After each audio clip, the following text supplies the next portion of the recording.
예, 오늘 본문 우리 에베소서 5장 우리 18절부터 우리 21절 말씀을 중심으로 성령의 충만함을 받아라라는 제목으로 우리 함께 은혜를 나누기를 원합니다. 계속해서 사도 바울은 우리 에베소 교인들에게 어떻게 하면 우리 하나님을 기쁘시게 하는 삶을 살 수 있을까, 이 부분을 교훈하고 있는데요. 지혜 있는 것처럼 행하라, 사랑 안에서 행하라, 이런 말씀을 우리에게 주시면서 오늘은 성령의 충만함을 받으라. 특별히 우리가 이 성령의 충만함을 받으라 하는 이 성령 충만에 대해서 우리가 좀 오해하는 경향이 있는데요. 성령의 충만함을 어떻게 받는 걸까요? 어떤 분들은 비고 비인 내 마음에 성령을 그냥 이렇게 채워넣는, 또 어떤 봉사 목사님들은 성령 받으라 하면 성령이 쫙 나가고 말이죠. 자꾸 이렇게 성령 받으라 이렇게 하니까 뭐 어디서 떨어지는 것 같고, 또 우리 마음을 자꾸 비워야 된다는데 우리 신앙은 그런 게 아닙니다. 물론 마음을 비운다는 표현은 욕심을 이렇게 내려놓는다 하는 그런 의미는 있지만, 신앙은 마음을 비우는 게 아닙니다. 우리가 마음을 이렇게 비우는 것은 대단히 위험합니다. 우리 신앙인들 가운데 목사님, 제 삶이 요즘 왜 이렇게 공허하고 허망한지 모르겠어요. 또 주님의 일을 하고 봉사하고 신앙생활 열심히 한다고 하지만 마음은 텅 빈 것 같아요. 그렇게 이야기하는 우리 젊은이들이 있는데요. 또 우리 성도들이 있습니다. 근데 왜 그럴까요? 그래서 이 성령의 우리가 충만함을 받으라 하는 이 의미를 우리가 잘 알아야 되는데, 성령의 충만함을 받는 것과 또 뭘 대조시키고 있습니까? 술 취하지 마라. 이거가 대조를 시킵니다. 저는 목회하면서 왜 이 술 취하지 말라고 우리 주님 말씀하셨을까? 당시에 에베소 도시에는 이교도들이 이제 이방 신을 이렇게 섬기면서 항상 그들이 그 예식이 바로 술을 취하고요, 그 다음에 성행위를 하고, 이게 항상 코스였습니다. 뭐 1차 가고 2차 가고 3차 가고, 뭐 이게 코스처럼 말이죠, 이렇게 진행이 됐는데, 그러다 보니까 그들이 이제 술 취하는 것이 너무 당연한. 근데 성경은 술 취하지 마라. 왜 그런가 하면 이는 방탕한 것이니. 술은 이중죄라 죄악이라고 표현합니다. 왜냐하면 이 일반 은총 사내에게 주신 먹을 걸 가지고 말이죠, 그것으로 죄를 짓고, 그 다음에 판단력이 흐려져서 말이죠, 사실 우리 예수 믿는 사람들은 우리가 스트레스 받을 때도 그걸 잘 풀어야 됩니다. 뭐 그냥 우리 직장에서, 때론 가정에서 얼마나 스트레스를 많이 받습니까? 특별히 신앙인들의 입장에서 볼 때는 정말 말도 안 되는 걸 가지고 괴롭히고 힘들게 하고, 사실은 많이 힘들죠. 그럴 때 이제 그것을 잊기 위해서 사용하는 게 또 술에 호소하는, 특별히 이제 우리나라 이 문화는 술에 대해서 상당히 좀 관대한 편입니다. 저는 목회하면서 왜 주님이 술 취하지 말라고 하셨는지, 그냥 가정이 무너지고 그렇게 힘들어하는 그 배후에는 반드시 뭐가 있는가 하면 술이 있단 말이죠. 술만 안 들어가면 정말 좋은데 술만 들어갔다 그러면 그냥 또라이가 되는, 또라이가 뭔지 아십니까? 뭐 이상하게 그냥 바뀌어버리는. 그 때문에 이 술 취하지 마라. 존 스타트라고 하는 사람은 말이죠, 이렇게 표현합니다. 술 취한 사람은 짐승처럼, 성령 충만한 사람은 그리스도처럼 산다고 했습니다. 술 취한 사람은 짐승처럼, 물론 다 그런 것은 아닙니다. 이전에 제가 대학 시절에 서울에 와서 유학할 때 저희 매형 같은 분은 참 이 술 취하셔도 굉장히 인자하십니다. 가족들에게 따뜻하게 대합니다. 그리고 무엇보다도 좋은 것은 용돈을 많이 주십니다. 그래서 저는 그런 술이 취해도 저렇게 참 저런 모습도 있구나. 근데 제가 목회하면서 보니까 그런 경우는 드물고요. 대부분은 그렇지 않습니다.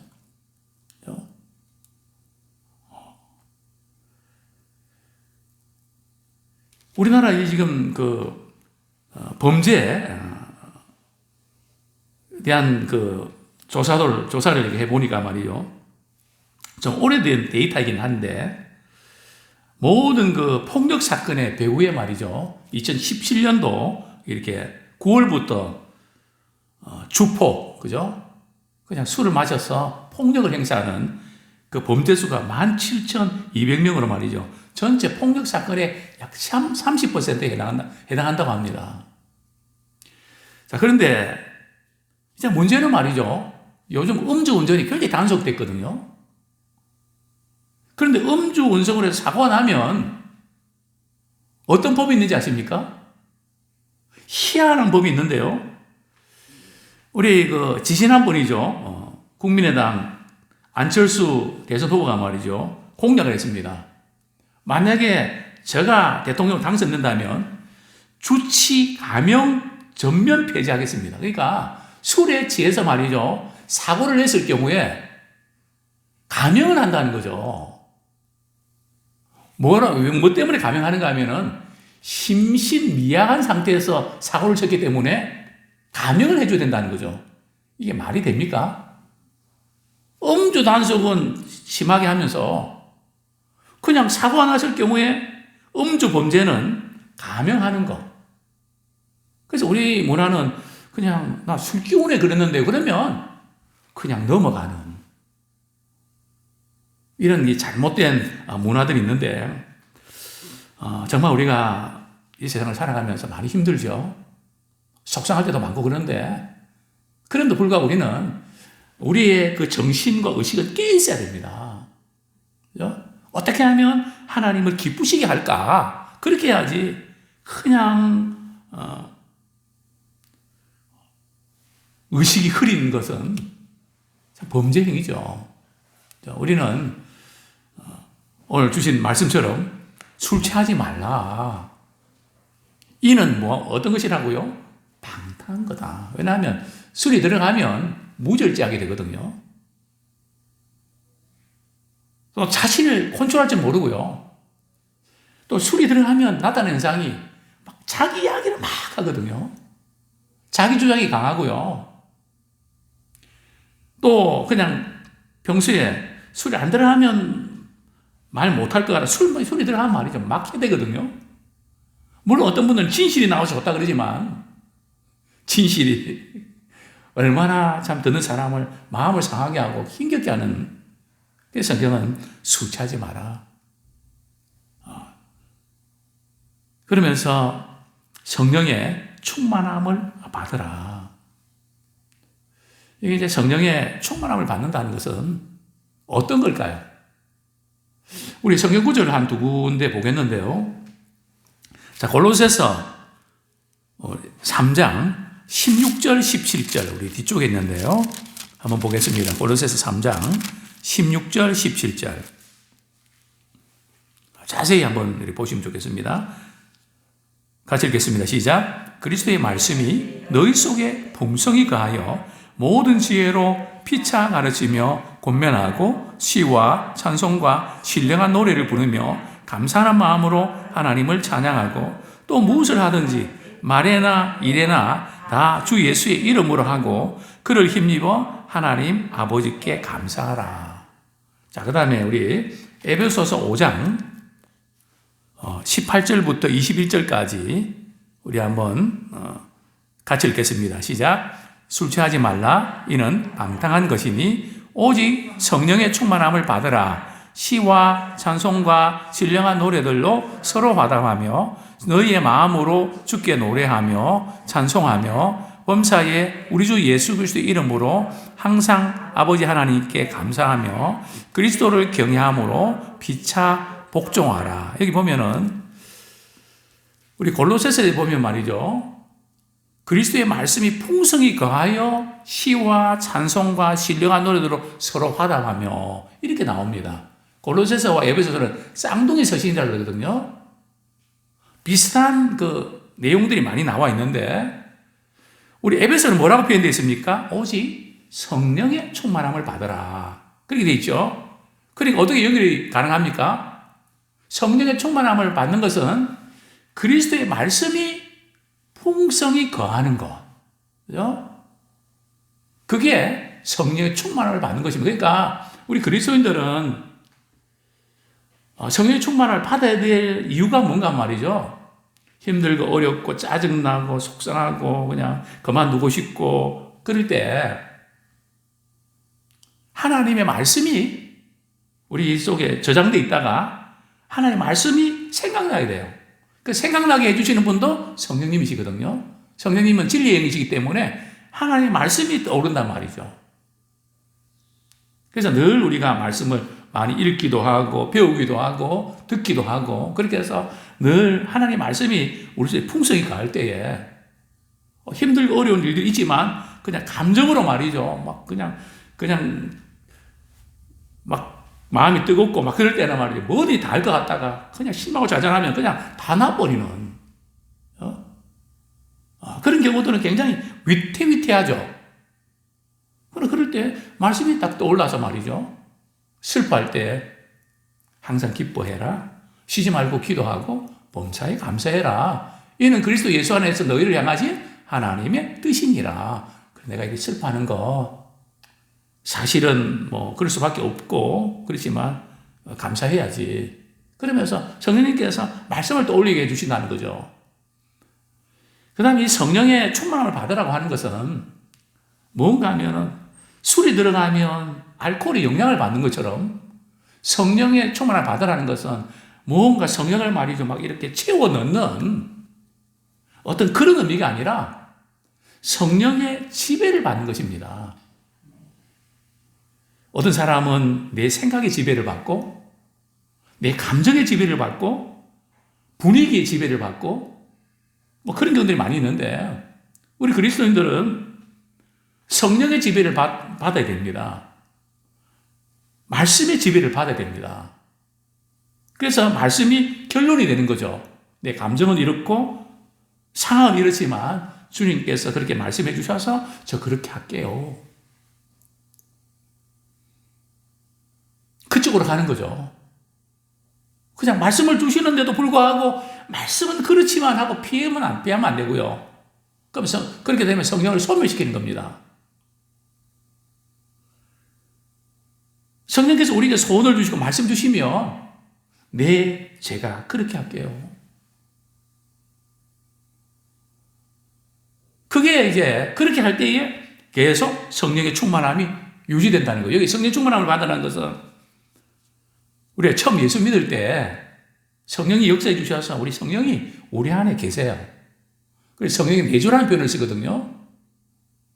구약시대에는 성령께서 어떤 사람에게 말이에요. 어떤 일을 위해서 특별히 임했다가 그 일이 끝나면 성령이 떠나셨어요. 그래서 신약시대에는 성령께서 계속 우리 가운데 거하세요. 그래서 성령께서는 우리가 하나님 기뻐하지 않으니 하게 되면 근심을 하세요. 그리고 예수 믿는 사람은 영 이건 아닌 것 같은데 그런 마음이 들 때는 조금 스탑해야 돼요. 영 이건 아닌 것 같은데 그럴 때 우리가 하면 후회를 많이 하죠. 그래서 성령의 이 충만함 받는 것은 한 번 이렇게 받는 것이 아니라 계속 받으면 현재 진행이거든요. 계속해서 성령의 충만한 상태를 우리가 유지하는 그런 우리가 되기를 소원합니다. 그런데 어떤 분들은 목사님, 저는 믿음 생활하지만 제 마음이 왜 이렇게 공허하고 허망한지 모르겠습니다. 그 왜 그럴까요? 신앙생활 하면서도 마음이 공허하고 허망한 경우들은 뭐 두 가지 이유인데, 두 가지 이유가 결국 연결되어 있는데요. 첫 번째는 내 삶에 목적이 무너질 때입니다. 교회 일을 해도 말이죠. 봉사를 열심히 해도 할 때는 모르는데 끝나고 나면 허망해지는 것 때문에 저는 많이 힘들었거든요. 정말 열심히 그렇게 했는데도 왜 그렇게 허망한지. 그냥 세상의 일은 허망한 건 당연한 건데 왜 예배 생활하고 봉사하는데도 왜 허망합니까? 그게 너무 힘들더라고요. 그 이유가 뭘까요? 우리 로마서 1장을 보겠습니다. 로마서 1장.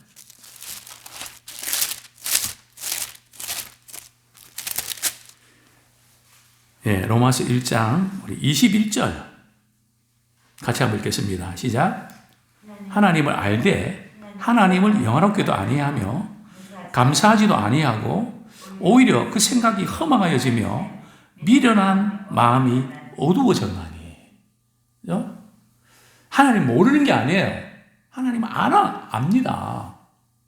그럼에도 불구하고 생각이 허망해질 수 있다는 거죠. 왜 그렇습니까? 뭘 안 해서요? 하나님을 영화롭게 하지 않는다는 거예요. 이게 뭔가 하면은 우리 신자의 그 삶의 목적은 하나님을 영화롭게 하는 데 있습니다. 그래서 우리는 항상 직장에서 힘들고 사람 관계 때문에 힘들고 그럴 때 되게 속상하죠. 내가 뭐 이 월급 받고 말이지 이런 대접 받으면서 이 직장에서 계속 내가 다녀야 되나 회의가 많이 들죠. 근데 우리는 단순히 그 일만 보지 마시고 그곳에서 말이죠. 우리가 어떻게 하면 하나님께 영광 돌릴 수 있는가? 삶의 목적을 분명하게 설정을 하십시오. 세팅을 바로 하셔야 되거든요. 그러면 누가 무슨 이야기 하든 이 일을 통해서 하나님을 기쁘시게 하는 이게 내 삶의 목적이야. 인정을 해주든 안 해주든 오해를 받든 뭐 관계없이. 그래서 우리는 신앙생활 하면서 마음이 허망할 때는 뭘 점검하라고요? 삶의 목적을 점검해라. 그럼에도 불구하고 우리가 믿음 생활하는데 공허할 때는 왜 그런가 하면 우리가 이렇게 성령의 충만함을 우리가 입어야 되는데 또 하나님의 사랑이 계속 부어져야 되는데 하나님 사랑한다는 건 머리는 아는데 그 삶 속에서 하나님이 사랑하신다면 왜 이런 일이 일어날까? 자꾸 그 부분에서 퀘스천 마크를 찍을 때 말이죠.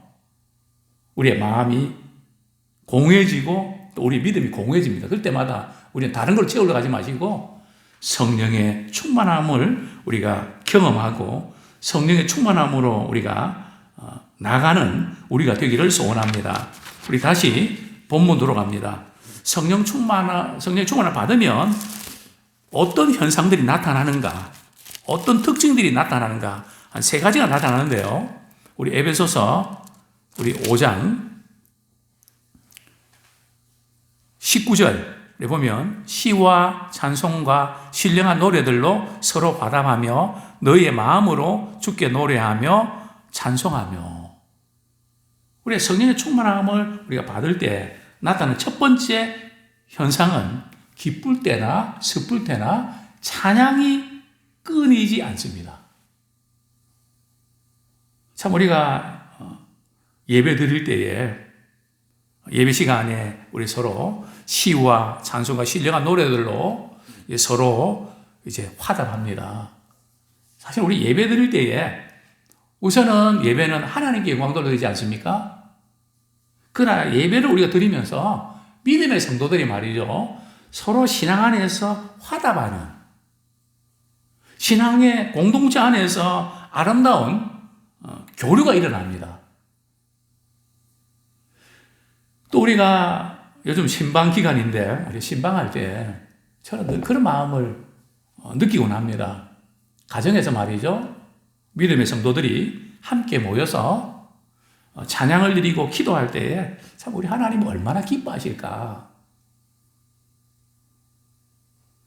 왜냐하면 우리 하나님 가장 기뻐하시는 것은 찬양이거든요. 어떤 분들은 이렇게 찬양 시간은 목도 아프고 좀 힘도 들고 이러니까 그냥 조금 쉬는 시간으로 생각하는 분들이 계시거든요. 근데 하나님께서 보실 때는 이 찬양을 드릴 때 제일 기뻐하세요. 물론 우리가 기도하는 것도 기뻐하시고 또 말씀을 듣는 것도 기뻐하시지만, 그래서 이 사단이 말이죠. 어둠의 세력들이 제일 무서워하는 게 뭔가 하면 찬양 드릴 때입니다. 찬양을 드릴 때 어둠의 영이 떠나가 버리거든요. 눌린 자들이 자유함을 얻습니다. 찬양하다가 많은 고침을 우리가 경험하게 되죠. 왜냐하면 그때 성령의 충만한 역사가 나타나기 때문에 그렇죠. 그렇습니다. 우리 창조 목적대로 살고 또 그분께 찬양과 영광을 돌려드릴 때에 우리는 승리하게 됩니다. 그러나 우리는 기도를 마치고 우리 입에 찬양이 맴돌 때가 있습니다. 참 그 얼마나 귀한지 모릅니다. 우리 성령 충만할 때에 우리 입에서 찬양이 나오거든요. 그래서 저는 우리 예배 드릴 때에 우리 찬양대가 어떤 찬양을 드리는가에 따라서 저 설교에 영향을 많이 받습니다. 왜냐하면 영감의 차원이 다르거든요.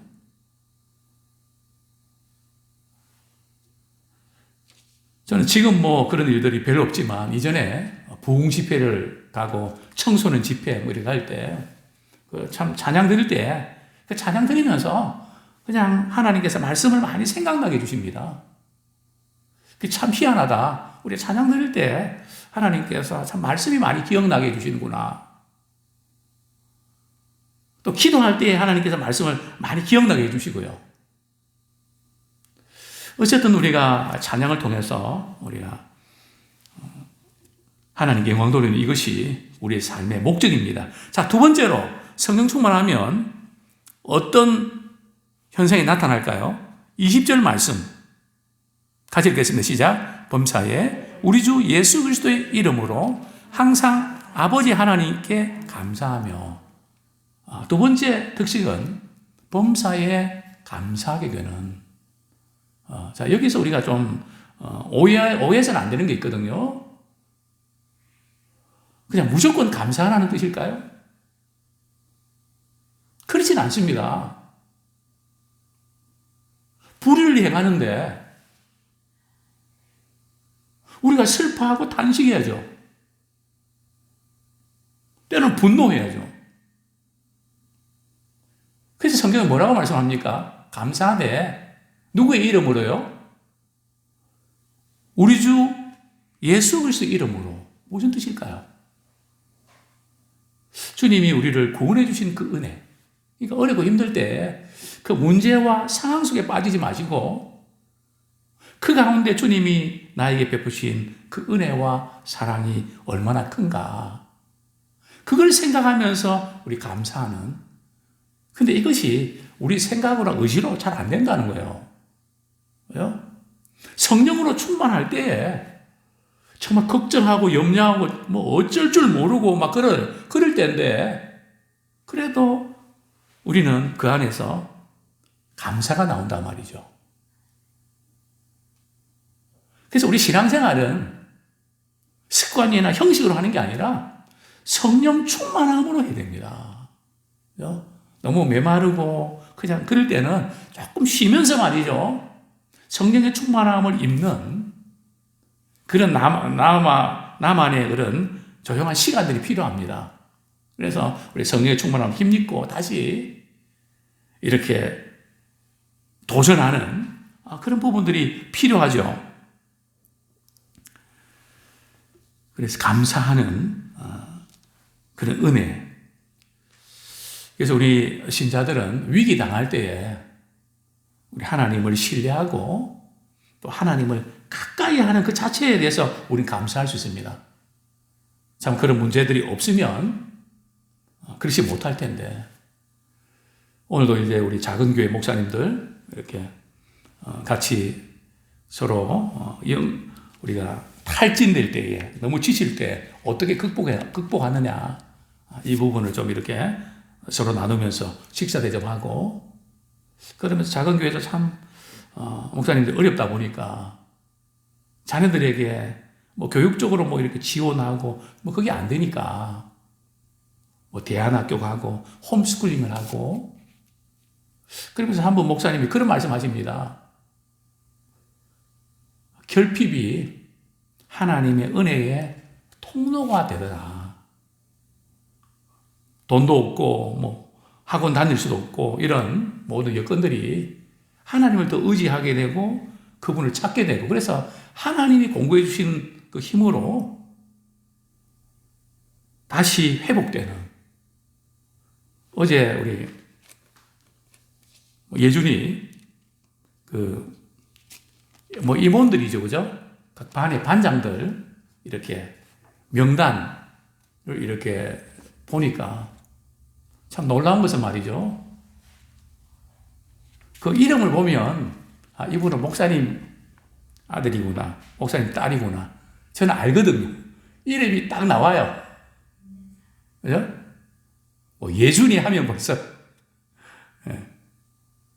그러니까 정말 믿음의 우리 자녀들이 참 어려운 여건 가운데 있지만 역할들을 잘 감당하는. 왜냐하면 하나님께서 목회자 자녀들에게 특별한 은혜를 주시거든요. 또 우리 성도들 가운데 주님을 잘 섬기는 그런 믿음의 가정에는 특별히 하나님께서 복을 주십니다.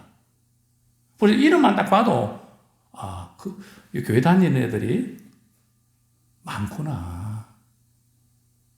뭐 성경적인 그런 약속 아닙니까? 아무쪼록 저희들은 우리 참 하나님께 우리 감사하는 것이 참 습관화되어 있어야 되는데 현실을 살아가는 우리에게서는 참 쉽지 않죠. 그래서 미국의 작가 데이빗 소로우라는 사람이 있는데요. 그는 이렇게 아침에 딱 일어나면 말이에요. 3가지 질문 던졌다 그럽니다. 첫 번째 질문이 내가 즐거워하는 일은 무엇인가? 내가 즐거워하는 일은 무엇인가? 두 번째 질문이 말이죠. 내가 행복해하는 일은 무엇인가? 즐거워하는 일이 무엇인가? 행복해하는 일이 무엇인가? 세 번째는 말이죠. 내가 감사하는 일은 무엇인가? 이것을 항상 물었다는 거죠. 즐거워하고 행복해하고 감사해야 하는 것. 나는 무엇 때문에 감사한가?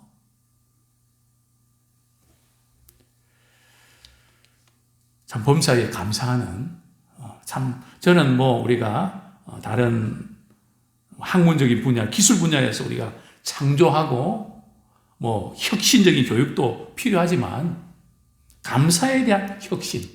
일반 사람들도 그냥 감사가 좋다는 걸 알거든요.